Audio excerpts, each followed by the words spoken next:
7월 15일 월요일 12시 40분입니다. 점심시간입니다.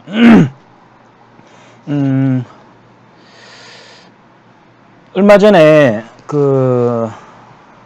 저를 챙겨주고 또 아껴주시는, 그리고 가끔 조언도, 값진 조언도 해주시는 선배님이 계신데, 민주평통이라고 있습니다. 아시겠지만 민주평화통일자문회의라고 하는 거기에 자리가, 위원 자리가 있다고, 지금 이제 임기가 끝나가지고 교체되는 시점에 자리가 있으니까 추천을 하겠다, 이렇게 말씀을 하셨어요. 그래가지고 제가 그 모임에 대한 성격을 자세히 파악이 안 돼 있기 때문에 얼버무리고 좀 있었는데, 또 시청에서 전화도 와서 뭐 서류도, 필요한 서류도 알려주고 이렇게 하던데, 그런 과정 속에 제가 이제 그 모임에 대해서 조금 알아본 바, 저랑은 너무 맞지가 않아 가지고 그 선배님한테 정말 감사하고, 누군가가 나를 추천한다는 거는 그것만큼은 감사하잖아요. 모임의 성격을 떠나 가지고. 그리고 제가 고사하게 되어서 죄송하다고 말씀드렸습니다. 비단 그런 자리 아니더라도요, 혹시나 뭐 그냥 우스갯말로 또는 지나가는 말로 가끔 누군가가 저한테 시의원 같은 거 한번 해볼 생각 없냐고 말해요. 저는 그런 거 할 깜냥이 못 됩니다. 인물 깜냥도 전혀 못 되고, 또 그런 거 하려면은 여기 가서 웃고 저기 가서 웃고 이렇게 그런 거 잘 해야 되고, 저는 딱 아니다 싶으면 표정부터 바로 달라지기 때문에 전혀 그런 연기자로서도 그 역할을 할 수 없고, 그 다음에 어디 가서 정말 좋은 사람끼리 한바탕 웃으면서 술 한잔 제대로 못하는, 그 다음에 지역구에 가서 늘 경조사 챙겨야 되고, 너무 남의 눈치를 많이 보고 살아야 되기 때문에 저는 그런 삶이 사람 사는 것 같지가 않더라고요. 그래서 깜냥도 못 되지만 예를 들어서 실력도 안 되면서 나는 서울대 갈 생각 없다 이렇게 말한 것처럼 좀 가소롭겠지만, 어쨌든 깜냥도 안 되지만 저하고는 너무 맞지 않는 생활들입니다. 그런 생활들은. 왜 그 이야기 하냐면은, 이 자문위원, 민주평화통일자문위원도 그런 자리인 것 같아요. 거기에 모임의 성격을 보면, 이 헌법 제92조에 따라 조국의 민주적 평화통일에 의한 정책의 수립 및 추진에 관하여 대통령에게 건의하고 대통령의 자문에 응하는 기능을 수행한다. 뭐 이렇게 되어 있고, 민주평통의 기능, 의견 수렴, 뭐 합의 도출 이렇게 쭉쭉쭉 내려옵니다만, 전 이런 조직체가 앞으로 자유민주 통일을 위해서 필요하다고 보긴 하지만, 지금 대한민국의 시점에서 과연 이게 필요할까 하는 의구심을 가졌습니다.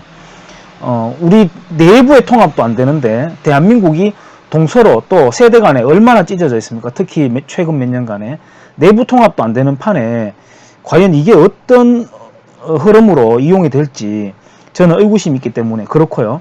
그 다음에 제 업하고 시간이 좀 안 맞습니다. 그래서 제 업하고 관련되어 가지고 제가 밖으로 도는 거는 뭐 그렇게 할 수도 있겠지만, 업과 관련 없이 밖으로 돌다가 겉멋이 들거나 또는 자기 업이 소홀해져 가지고 업장이 아주 허물어 가는 것을 선후배들의 모습을 간혹 봐왔기 때문에 좀 그랬고요. 그 다음에 결정적으로는 이 민주평화통일자문회의 의장은 당연직으로 대통령이 의장이 됩니다. 그러니까 문재인 씨가 되는 거죠.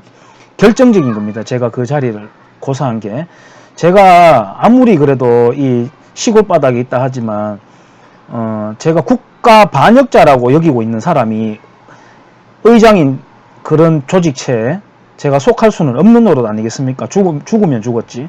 그래서 그 선배님한테 너무나도 감사하지만 죄송하게도 고사를 한 적이 있었습니다. 말이 나왔으니까 말인데, 정말 가당치도 않게 오버하는 건데, 제가 생각하는 통일관을 한번 말해 보겠습니다. 이 김일성, 김정일, 김정은으로 내려오는 이 김씨 집단은 대한민국과는 털어야 할, 그러니까 청산해야 할 짐이 너무나도 많습니다. 요즘 적폐청산 자꾸 이야기하는데 바로 그게 진정한 적폐청산이라고 저는 생각합니다. 이 대한민국 전체를 놓고 보기 전에 북한 지역 주민들, 북한 지역 주민도 헌법상에는 대한민국 국민입니다. 그래서 우리가 북한이라고 하는 거 아시죠? 그리고 남한이라고 합니다. 마찬가지 이 북괴에서는 북한 괴뢰 집단이라고 합니다. 북괴에서는 대한민국을 인정하지 않기 때문에 자신을 북조선이라고, 이곳을 남조선이라고 이야기합니다. 그러니까 북한과 남한, 그 다음에 북조선과 남조선, 이렇게 용어에도 분명한 대립을 하고 있습니다. 어쨌든 그래서 대한민국 전체로 봐서도 치를 값이 너무나도 크지만 북한 주민들의 한정에서 보더라도 치러야 될 죄값이 너무 큽니다. 그래서 자기들끼리 어떤 청산 과정이 필요해요. 그 다음에 경제와 교육의 격차가 너무 큽니다. 경제력이 있어가지고는 40배가 넘게 차이가 납니다만, 그것도 크지만 그보다도 의식의 정도가 너무 큽니다. 의식이 비슷하다면 물론 그런 국가가 되지도 않았겠지만, 의식만 서로 같이 어우러질 수 있다면 경제력은 금세 따라잡을 수 있다고 저는 생각을 해요. 물론 대한민국 같은 정말 단기간에 이런 근사한 나라가 될지는 모르겠으나, 자, 그러므로 체제 통합보다는, 남북한의 체제 통합보다는 북한 자체의 정권 교체와 시장 경제 체제를 이식해서 시험해보는 이 과도 기간이 필요하다고 봅니다. 물론 그 과정 속에서 해외 투자도 유치하고 또 우리 남한의 투자도 유치할 수 있다면 유치하고 가능하다고 봅니다. 남방계 사람보다는 북방계 사람이 강건합니다. 남방계가 한반도에 있어서만큼이라도, 뭐 전 세계도 그렇지만 남방계 사람들이 북방계를 통일하고 또 이렇게 저항을 한 것은 통일신라의 역사라든지 또는 대한민국의 6.25 전쟁을 빼고는 거의 남방계 사람들이 좀 밀리는데, 그렇게 강건한 북한 사람들입니다. 북방계 사람들인데, 여기에 우리 남한에서 있었던 새마을운동, 즉 그 북한판 새마을운동을 시작으로, 그 다음에 자본주의의 핵심인 사유재산 보장을 통해 가지고 경제 성장을 시작한다면 그야말로 한강의 기적 못지않은 대동강의 기적을 일으킬 수 있다고 저는 봅니다.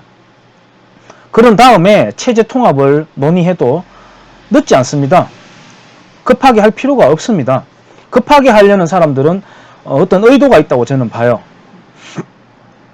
그리고 그 북한 지역이든 또 비단 북한 지역뿐만 아니라 대한민국 전체로 보더라도 기간 시민 양성이 필요하다고 봅니다. 학교 교육, 그 다음에 군대, 그리고 직장, 물론 남성을 놓고 볼 때 그렇습니다만은 학교, 군대, 직장으로 이어지는 이 과정에서 자유민주 체제에 걸맞는 기간 시민을 양성해야 됩니다. 이거는 남북 모두, 그리고 통일 이후에도 계속 지속되어야 됩니다. 실은 그거는 저의 가치관, 그러니까 소로우의 책 시민의 불복종을 관통하는 그 자유주의적 사상과는 결정적으로 결을 달리하지만 뭐 그런 세상은 좀 아쉬운 지향점으로 남겨놓더라도 지금 당장에는 자유민주 체제에 걸맞는 국민으로 채워가는 게 중요하고 시급하다고 봅니다. 그러니까 당연히 지금 뭐 북한 걱정할 것 하지 않더라도 당연히 지금 남한의 교육, 뭐 비단 정교조식만이 아니라 시대에 맞지 않은 퇴보적이고 좌익적인 세계관으로 떡칠이 되어 있는 교육 방식과 교육 관료 체계를 싹 물갈이 해야 된다고 봅니다. 말하다 보니까 이게 제가 논할 주제로 보기에는 너무 거창해지고 좀 오바되었는 측면이 있습니다.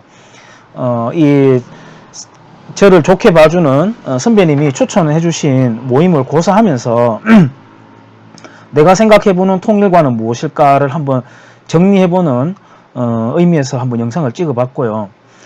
추천해주는 선배님, 아마 제 영상을 보실지도 모르겠습니다만 다시 한번 진심으로 감사드립니다. 그리고 죄송합니다.